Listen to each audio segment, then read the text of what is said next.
Muy buenos días, estimados doctorantes de la Universidad de la Singularidad. Me gustaría invitarlos a continuar el día de hoy nuestro trabajo acerca de la operacionalización del pensamiento complejo aplicado a las problemáticas de la educación.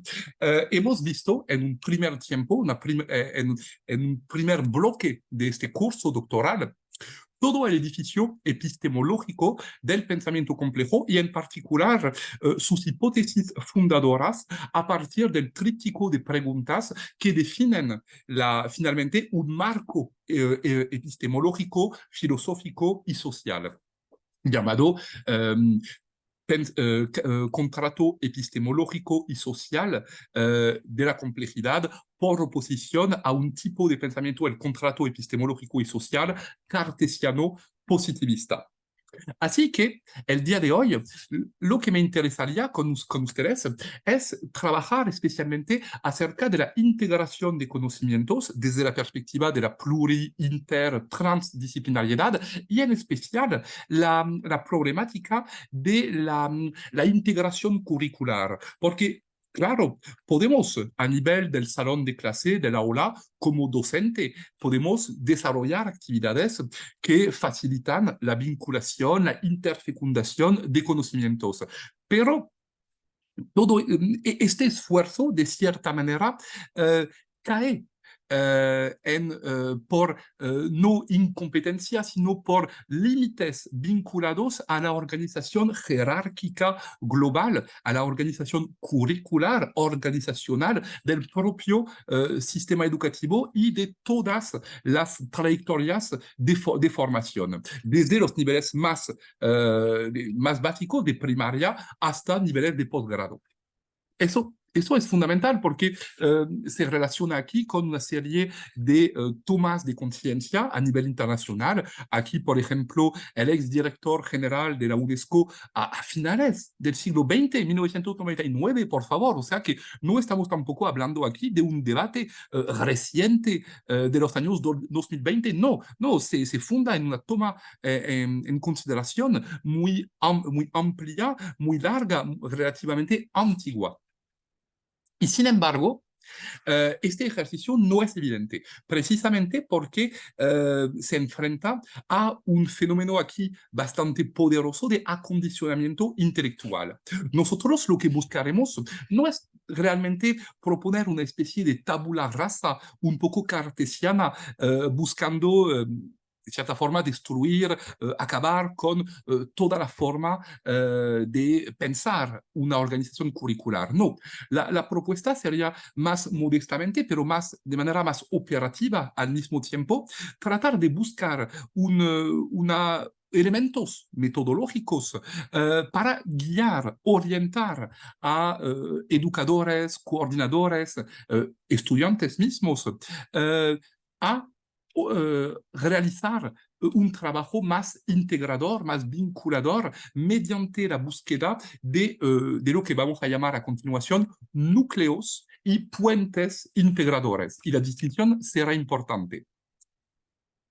Así que nuestro objetivo es a partir de una currícula existente, porque lo repito, no se trata de hacer tabula rasa, no se trata de pretender, sería otro esfuerzo en un segundo tiempo quizás, pero no se trata de pretender que las currículas con las cuales trabajamos no valen nada y no son operativas y necesitan ser revolucionadas completamente. No, no, no, no, no. Más modestamente, también se trata de partir de lo existente, de una currícula existente aprobada por la normatividad vigente y buscar dónde existen elementos de conexiones de lo que vamos a identificar como redundancias temáticas que permitan buscar algo oculto que existe en el plan curricular vigente, pero que se encuentra como subyacente, escondido. Y lo que se trataría para nosotros es poner a la luz,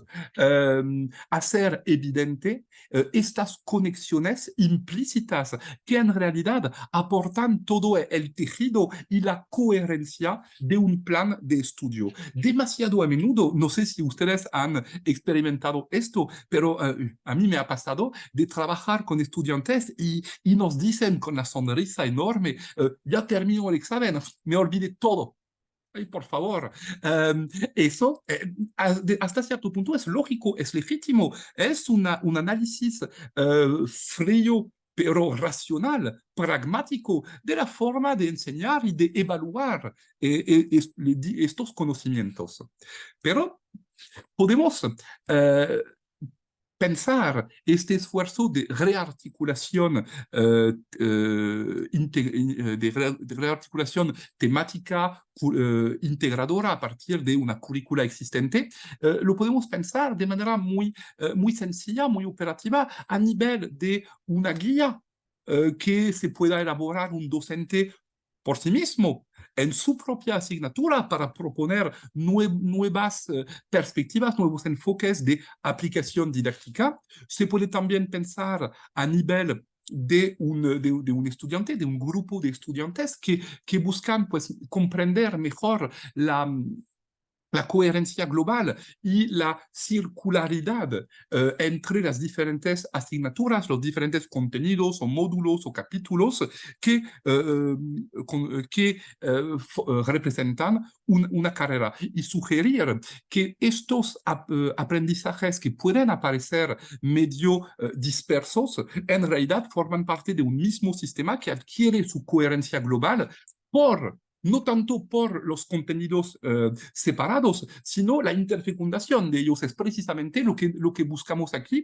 No es realmente, no es tanto el desarrollo de competencias, sino de lo que podríamos llamar metacompetencias, competencias integradoras, competencias propedéuticas, en el sentido de competencias a solucionar problemáticas complejas porque que cruzan diferentes dimensiones de la realidad, siendo capaces precisamente de superar estos fenómenos de acondicionamiento que se producen en cada asignatura. En una asignatura, como lo decía Augusto Comte, en una asignatura encuentro la metodología que me permite responder a ciertos tipos de problemas y no me importa lo resto. Y cada problema se analiza como un vacío, como una caja negra, a partir de las herramientas de un conjunto de fuentes legítimas, pertinentes, pero limitadas por su perspectiva disciplinaria. Y es importante aquí recordar, incluso si puede parecer evidente para todos ustedes que conocen y trabajan los sistemas curriculares, que la educación, la reflexión curricular no escapa a lo que hemos visto de fenómenos de acondicionamiento paradigmático. Pensamos que sabemos en lugar de saber que pensamos y no nos damos cuenta de todos, de hasta qué punto nuestra forma de pensar viene limitada por cierto paradigma, por la respuesta implícita a ciertas hipótesis. Las hipótesis del pensamiento dominante cartesiano positivista. Y eso se vuelve a encontrar a nivel del diseño curricular, es decir, con una concepción fundamentalmente lineal, programática, que tiende a colocar aquí hablamos de semestres, no importa finalmente que estemos hablando de semanas, de trimestres, de semestres, de años, la perspectiva sigue siendo programática y lineal, fundamentalmente lineal porque se aprueba cada columna una después de la otra, sin realmente buscar la validación de un contenido en el tiempo n, cuando llegamos en n+1, n+2, etc.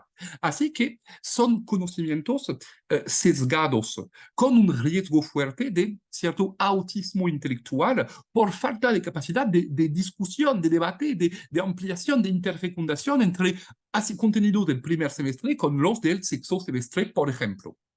Y eso es importante porque es una forma para nosotros de búsqueda, de operacionalización de un poco, de mucho, no todo, pero de mucho de los aportes, muchos de los aportes que hemos visto hasta el momento y de muchos de estos 7 principios, si recuerdan, que hemos visto en el capítulo 3 en particular, que constituyen el pensamiento complejo.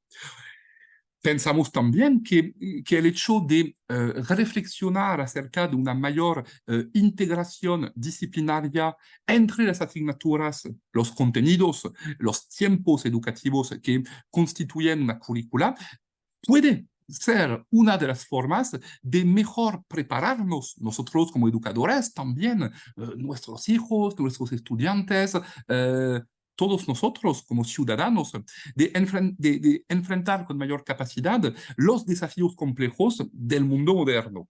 ¿Por qué? Porque son desafíos fundamentalmente complejos y que por lo tanto requieren otras aptitudes de conocimiento, de razonamiento, para poder presentar soluciones creativas. Así lo vemos, es una forma de búsqueda de una convergencia de todo lo que hemos visto hasta el momento a la cuestión educativa.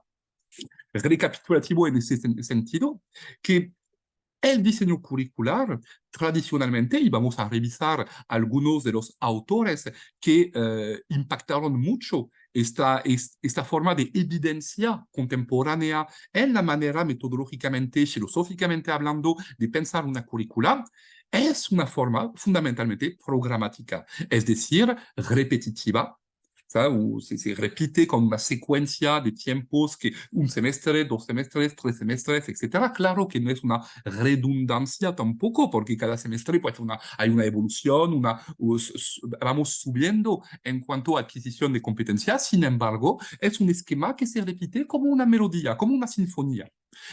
También es un pensamiento fundamentalmente analítico, que consiste en dividir para mejor entender y mejor explicar, mejor dicho.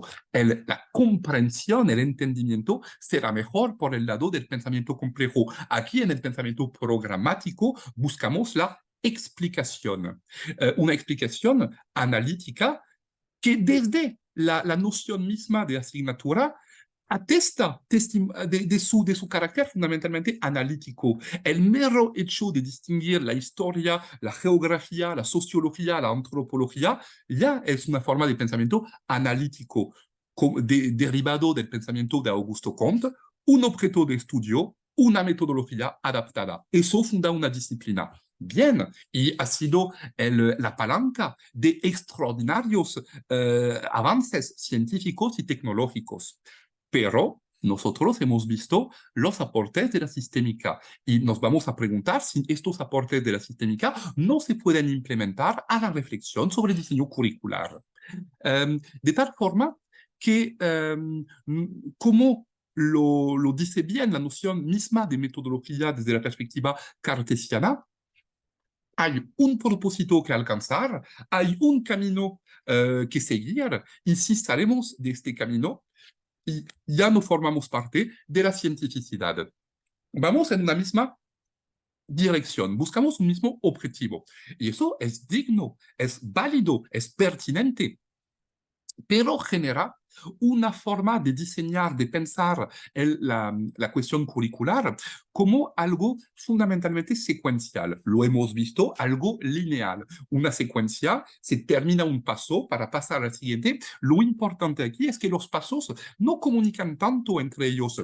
Son como pisos para elevarnos, pero una vez que realizamos esta elevación para pasar al segundo, al tercero, al cuarto, ya se pierde el interés por lo anterior. De tal forma que una currícula pensada de forma clásica es algo muy rígido, muy fijo, que poco puede evolucionar porque se funda en un diseño previo particularmente exhaustivo en su forma de concebirse y por lo tanto bastante cerrado, no de forma total, abrupta, pero bastante cerrado a las posibilidades de surgimiento de lo nuevo, de fenómenos de emergencia social, humana, organizacional, a partir de un grupo existente. Entonces, buscamos aplicar una forma más estratégica para pensar el diseño curricular.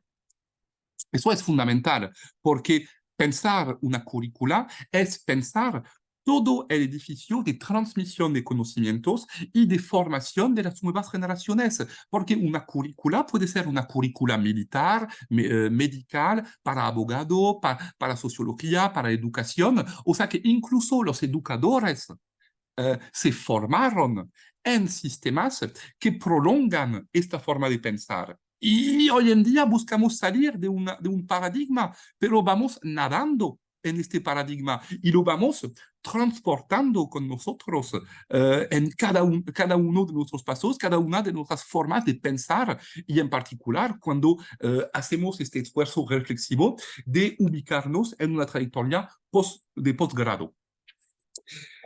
Sabemos que se trata de ir a la escuela, a la universidad, a la preparatoria, cualquier momento de los sistemas educativos para adquirir competencias. Muy bien, claro que vamos a la escuela para adquirir competencias. Si no, ¿por qué iríamos a la escuela?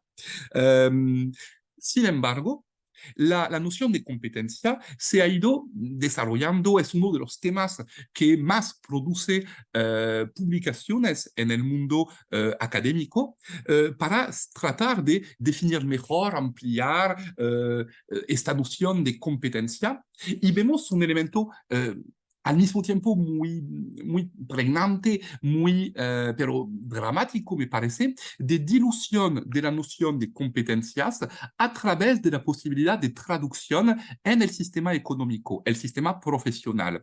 Retomemos algo que ya habíamos dicho.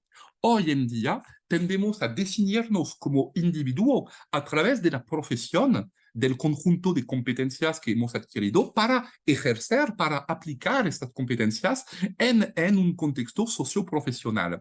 Hoy en día podemos decir, soy docente, soy abogado, soy mecánico, etcétera, diluyendo completamente fenómeno global a través de una aplicación económica. Y hoy en día, cuando leemos cómo organismos como la OIT, la Organización Internacional del Trabajo, definen la cuestión de las competencias, es totalmente una definición diluida a través de una aptitud para realizar un gesto que tenga sentido en un contexto profesional.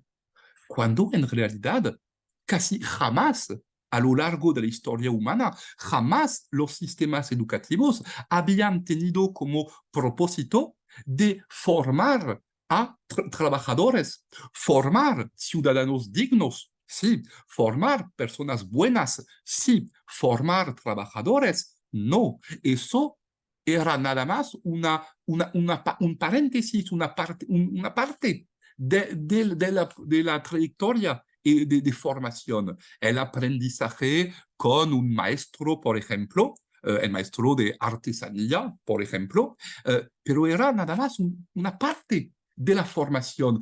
El propósito del sistema escolar, incluso si se limitaba a una élite en muchas épocas, no tenía como propósito de formar trabajadores.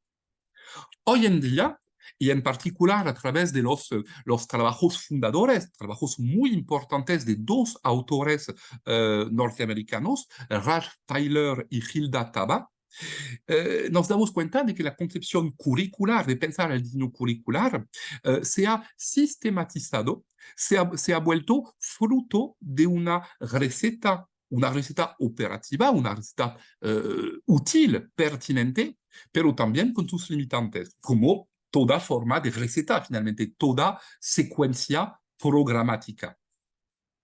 Es importante sugerir, sin ser exhaustivo en este caso, pero insistiendo en algunos elementos esenciales que Ralph Tyler fue uno de los primeros en insistir hasta este punto sobre la noción de competencias. Y tiene razón, claro, lo repetimos, vamos a los sistemas educativos, entramos a una escuela para adquirir competencias. Y estas competencias se pueden enlistar a través de objetivos y de resultados concretos, con el propósito. Aquí nuevamente encontramos esta cuantofrenia de Sorokin, con la idea de poder medir, evaluar, cuantificar el nivel de alcance con respecto a los objetivos definidos inicialmente. Y entonces, si no se alcanzan estos objetivos midiendo el nivel de desajuste entre lo deseado y lo concreto, pues se puede proponer un ajuste y medir este ajuste en el tiempo, en la inversión de dinero que va a implicar y obviamente en sus resultados. O sea que si definimos la noción misma de currícula a partir de los objetivos que corresponden a competencias, podemos, por lo tanto, evaluar una currícula a partir de una secuencia de etapas y diseñar una currícula siguiendo esta receta de comida. Es decir, que vamos partiendo de los objetivos determinados, cuál es nuestra intención, qué queremos hacer, qué queremos que los estudiantes, los aprendices puedan adquirir al salir de la carrera del ciclo de formación.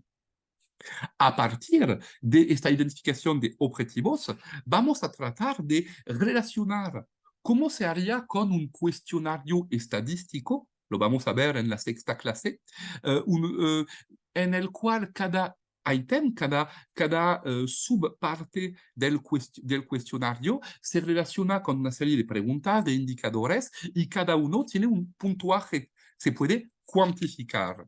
De tal forma que podemos, a partir de estos objetivos previamente definidos, pues definir una serie de instrumentos, una serie de herramientas para adquirir, difundir información, obtener resultados y al final evaluar la pertinencia misma, el valor de esta currícula con base a su capacidad concreta, operacional, de alcanzar con el mayor número, el mayor porcentaje de estudiantes en el salón de clase, los objetivos fijados inicialmente. O sea que se trata de una postura llamada conductista. Conductista porque todo se trata de buscar una adecuación entre los objetivos, las competencias que se tratan de adquirir, con una serie de conductas, tanto de parte de los educadores como de los educandos, para adquirir, precisamente para operar, para finalmente cristalizar en su quehacer esta serie de objetivos, de competencias. En muchos aspectos, Hilda Taba profundiza los trabajos de Ralph Tyler. Y en muchos aspectos hay una fuerte congruencia, en particular si nosotros lo analizamos desde la perspectiva del pensamiento cartesiano. Ambos grandes pensadores son hijos del pensamiento cartesiano, lo somos todos en realidad, y aplican, a veces sin darse cuenta, una forma de pensar completamente lineal y programática. De tal forma que entendemos por qué esta noción de competencia que ha sido difundida, desarrollada por Tyler y Taba en los años 50-60, se ha vuelto tan estructurante del pensamiento acerca de las reformas educativas, porque es medible, se puede traducir. Muy a menudo se dice que la gente de Francia, por ejemplo, permítanme, se van mucho por el mundo de las ideas, de los conceptos, que un francés le gusta cuando las ideas son bonitas. La realidad no importa, las ideas suenan bien. Tyler, en este sentido son mucho más concretos, pragmáticos. Una currícula es buena cuando permite alcanzar resultados y estos resultados son competencias con una traducción en el sistema internacional de intercambios mercantiles. A partir de eso surge una pregunta para nosotros. ¿No estaríamos finalmente reduciendo tanto la noción de competencias que hasta tiende a impactar la definición misma que nos hacemos del ser humano. Un ser humano tiene competencias, no se reduce a sus competencias, pero tiene competencias e incluso permite evaluar. Hay un médico que es mejor que otro médico, tiene más competencias. Podemos evaluar, jerarquizar las cosas. Es importante porque si no, nuevamente caemos en una forma de nihilismo completo.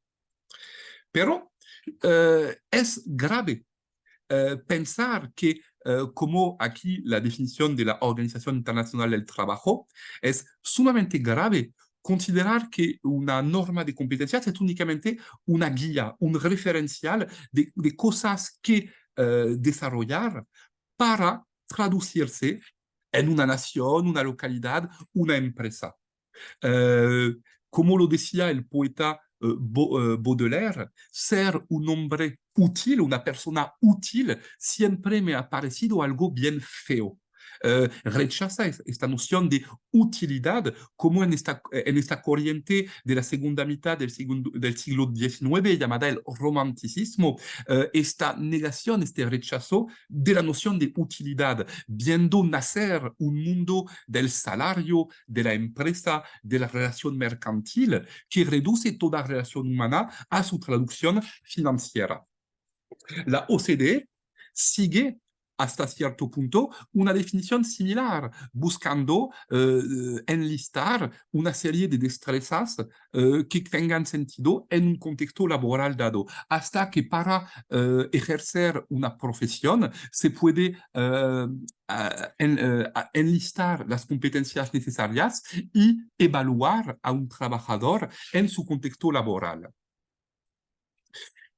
Incluso la OCDE reconoce la noción de grados de competencias, de que hay competencias más operativas, como el hecho de utilizar un tornillo, y competencias más integradoras, más transversales, como la capacidad de utilizar el lenguaje para comunicar. Pero sin embargo, con esta gradación de los niveles de competencias, quedamos en esta idea de una competencia es una traducción de un quehacer profesional.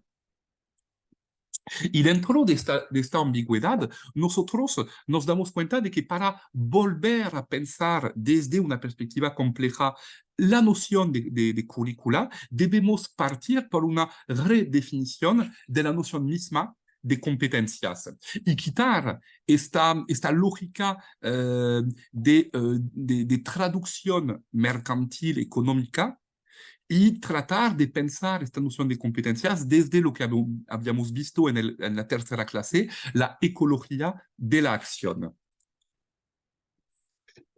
Y eso nace desde la definición misma de las disciplinas, porque si pretendemos, como lo decían Ralph Tyler y Hilda Taba, de hacer visible, hacer operacional, hacer evidente todos los objetivos que orientan una currícula. En la perspectiva de un Tyler, de una Taba, el currículo debe ser obvio, evidente, aparecer a primera vista, cuando en realidad nos damos cuenta de que existe una currícula oculta, toda una serie de implícitos, porque en los conocimientos existen conocimientos formalizados que se pueden enlistar en una guía, en un documento escrito y transmitir, pero existen toda una serie de conocimientos implícitos que nos rodean y que finalmente en una currícula dada es lo que hace dialogar entre sí las competencias dispersas, pero sin ponerse a la luz, sin evidenciar y sin evaluar. O sea que suponemos que nuestros estudiantes sepan identificar y utilizar una currícula oculta sin nunca darles a conocer, sin nunca evidenciar esta currícula oculta. Y va a ser ahora nuestro propósito en el segundo tiempo de esta clase.